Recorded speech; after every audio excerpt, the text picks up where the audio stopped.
Theory of social contract, ये चौथा हिस्सा है। सामाजिक समझौते का सिद्धांत चौथा हिस्सा है।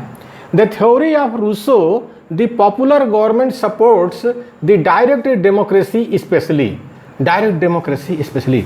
रूसो का सिद्धांत लोकप्रिय सरकार विशेषकर प्रत्यक्ष लोकतंत्र का समर्थन करता है। रूसो जो फ्रांस के राजनीतिक विचारक थे, फिलासफर थे, पॉलिटिकल फिलासफर थे, तो उनका कहना है, मतलब उनका सिद्धांत है कि लोकप्रिय सरकार विशेषकर प्रत्यक्ष लोकतंत्र का समर्थन करता है, यानी डायरेक्ट डेमोक्रेसी का समर्थन करता है कि आम जनता डायरेक्ट जो है अपने प्रतिनिधि को चुने, अप्रत्यक्ष रूप से नहीं। ये रूसो का कहना है कि प्रत्यक्ष लोकतंत्र का समर्थन करता है, ये रूसो का सिद्धांत है।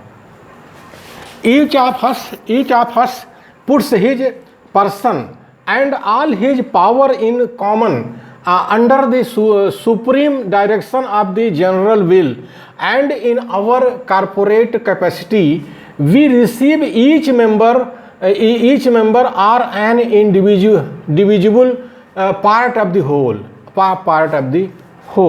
हम में से प्रत्येक अपने शरीर और अपनी समूची शक्ति को सार्वजनिक रूप में सामान्य इच्छा के सर्वोच्च नियंत्रण के अधीन कर देता है।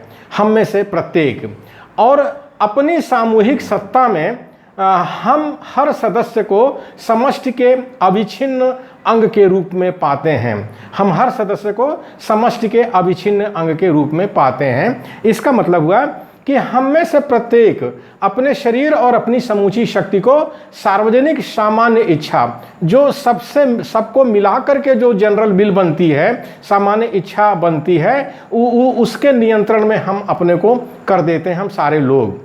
और अपनी जो सामूहिक सत्ता जो बनती है जनरल विल से, तो उसमें हर सदस्य जो है उस समष्टि का अविच्छिन्न अंग बनता है। मतलब हर उस जो जनरल विल है वो हर मेंबर उसका सदस्य बन जाता है।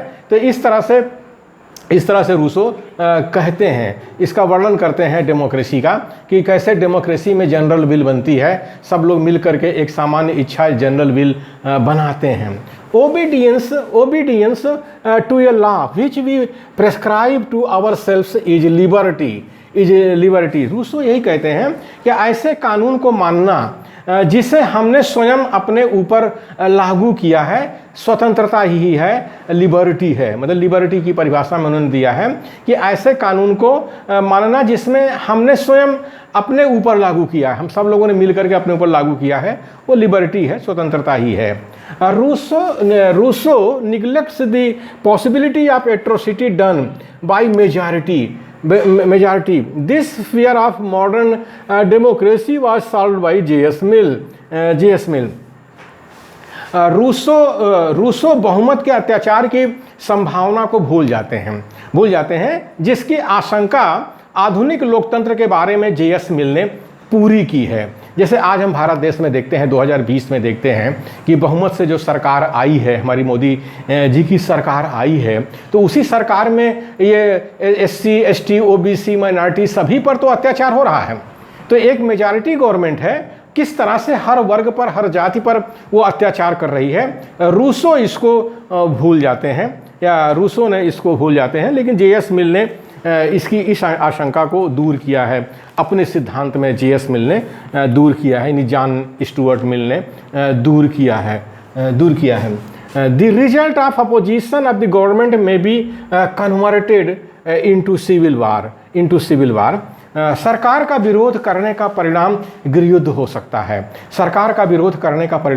सकता है। जिस सरकार को आपने बनाया है, अगर आप उसका विरोध करते हैं तो वो गृहयुद्ध में बदल सकता है। आज जैसे भारत देश में हम देख रहे हैं कि जिस तरह से ये चल रहा है, फांसीवादी, नाजीवादी और शैतानवादी जो पूंजीवादी व्यक्तिवादी ताकतें जो सत्ता में आ गई हैं, जिस तरह से SC ST OBC माइनॉरिटी का पर अत्याचार हो रहा है, अगर कहीं ये समाज जो 90% है SC ST OBC माइनॉरिटी का हमारे भारत देश में, अगर इस सरकार का विरोध करता है, अपने जुल्म अत्याचार के खिलाफ खड़ा होता है, तो गृहयुद्ध हो सकता है भारत देश के अंदर, सिविल वार हो सकता है। यही बात जो है, जो पॉलिटिकल फिलासफर हैं वो कह रहे हैं कि सरकार का विरोध करने का परिणाम गृहयुद्ध हो सकता है, यानी सिविल वार हो सकता है। Any type of opposition of the government weakens the government. किसी भी प्रकार का विरोध सरकार को कमज़ोर ही बनाता है, किसी भी प्रकार का विरोध सरकार को कमज़ोर ही बनाता है। लेकिन शैतानों को इसकी कोई चिंता नहीं होती है। शैतान जब सत्ता में आता है तो इंसानों पर जुल्म करता है, जो आज हम भारत देश के अंदर देख सकते हैं। तो ऐसी हालत में सरकार तो कमज़ोर होगी ही। सरकार कोई जुल्म अत्याचार नहीं सहेगा, जुल्म अत्याचार का लोग विरोध करेंगे। जब विरोध करेंगे तो ऐसे शैतानों की सरकार कमज़ोर तो हो ही जाएगी, कमज़ोर तो हो ही जाएगी। Ivor Brown said Hobbes was the first great philosopher of discipline। हाँ, आइवर ब्राउन ने कहा है हॉब्स अनुशासन के प्रथम महान दार्शनिक हैं। हॉब्स जो है ये भी एक पॉलिटिकल फिलासफर थे यूरोप के, तो उनके बारे में आइवर ब्राउन ने कहा है कि हॉब्स अनुशासन के प्रथम महान दार्शनिक हैं। The essence of Locke's theory is fundamental aim of the government is to fulfil the needs of the people, needs of the public. Locke के सिद्धांत का सार यह है कि सरकार का मूल उद्देश्य जनता की ज़रूरतों को पूरा करना है।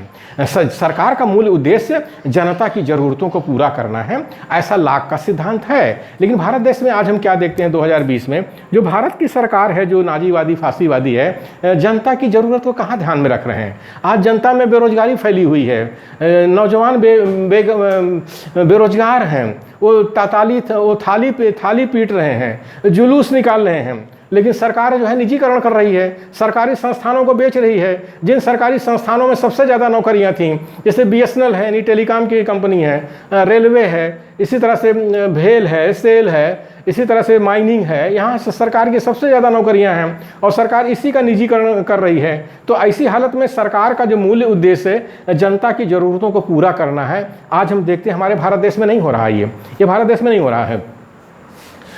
Thus in Rousseau's hands the theory becomes fundamentally democratic, and the claim is made that the people as a whole shall rule. In fact, as well as in name, it was Rousseau above all who first made positive democracy a live